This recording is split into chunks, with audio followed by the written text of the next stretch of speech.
Comedy movies died and Marvel killed them. I live for comedies, so I had to know why we went from comedy movies dominating movie theaters to completely disappearing.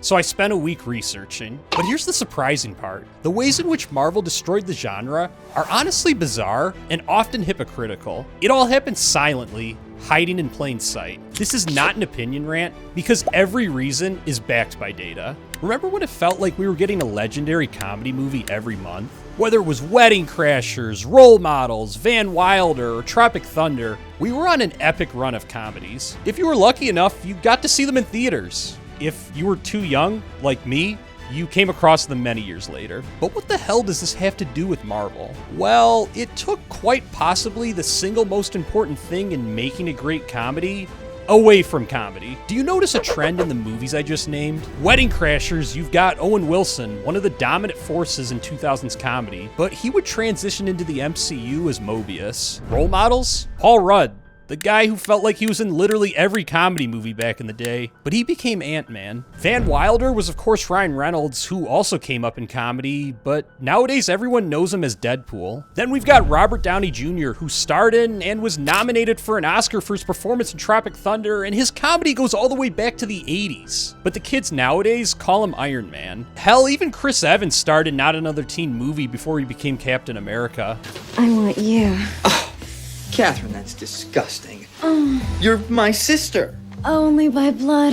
But the point is, Marvel completely stole the great comedy movie actors. You're probably saying, but Benjamin, that's just one role for each of these actors. If only it were that simple. Because you're about to see how Marvel found a way to make sure that you never see your favorite actors in a comedy. Do you know how long it takes to film the average movie? Usually 30 to 120 days, with 120 being on the more extreme end. What about for Marvel? Try 5 months. Oh, and don't forget about reshoots. But can't the actors just film a comedy movie and a Marvel movie at the same time? Back in the day when most movies were shot in Hollywood, you could literally go across the street and film 2 movies at the same time. But now with movies being shot all across the world, this is no longer an option. So what makes Marvel so important to completely take over these actors' calendars? Marvel is what pays the bills, because Marvel movie budgets come in often at 5 to 10 times the size of a comedy movie budget, which leads to a dynamic in which comedy movies just can't provide a comparable salary to a Marvel movie. As you see, Marvel completely financially dominates comedies, only adding to their silent kill of the genre. But I know you're probably asking, okay, that's like 5 actors though. Why can't they just make comedies with Adam Sandler, Will Ferrell, and Vince Vaughn? And I love that idea. I mean, who doesn't love Happy Gilmore, Dodgeball, and Old School? Doing what?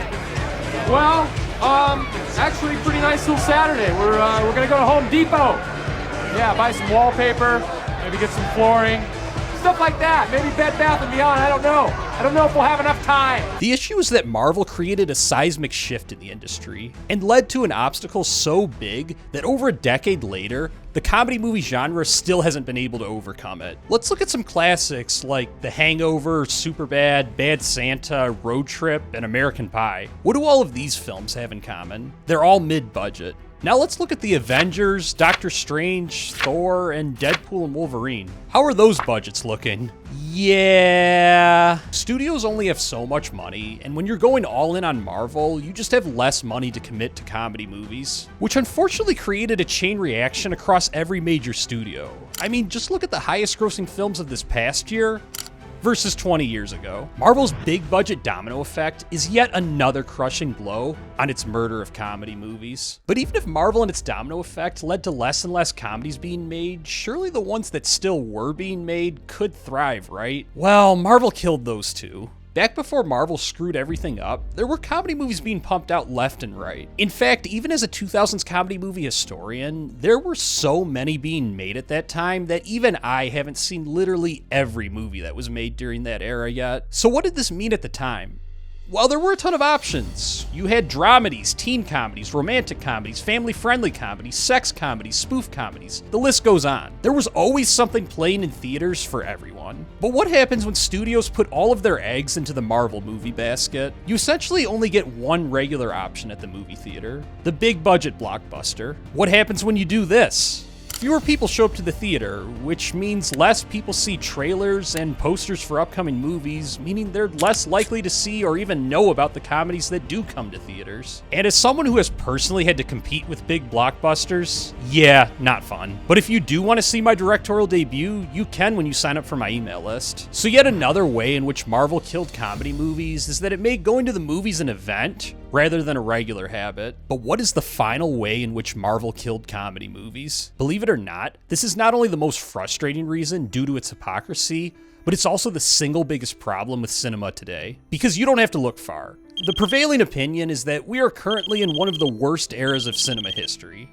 In fact, I'm sure you yourself even hold this same view. But what does this have to do with Marvel, or more importantly, the comedies that we all love? It's all connected, because Marvel created this awful disease, but our favorite comedies are the antidote. As we established, Marvel created the dynamic in which studios only prioritize big-budget existing IP, and thus have made going to the movies an event rather than a weekly habit for most people. So what's Marvel's plan to pull off this high risk? It's to make what's called a 4-quadrant movie. A 4-quadrant film is one that appeals to males under 25, females under 25, females over 25, and males over 25. Put simply, they want to make movies that are in their eyes for everyone. But they have this all wrong.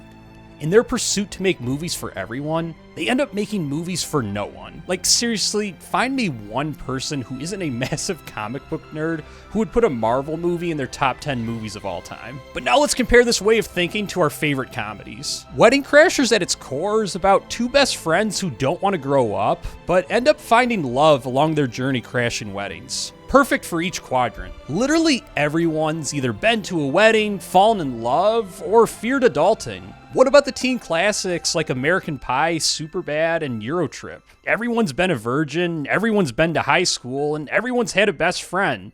This is literally textbook universal appeal, and absolutely smashes all 4 quadrants. But why would you ever make these kinds of comedies when you could instead risk hundreds of millions of dollars making films that don't even feel like they were made by a human? And I know you're probably thinking, there still are comedies being made, they just aren't anywhere near as good as they used to be. And you're right. I explain exactly why this is here.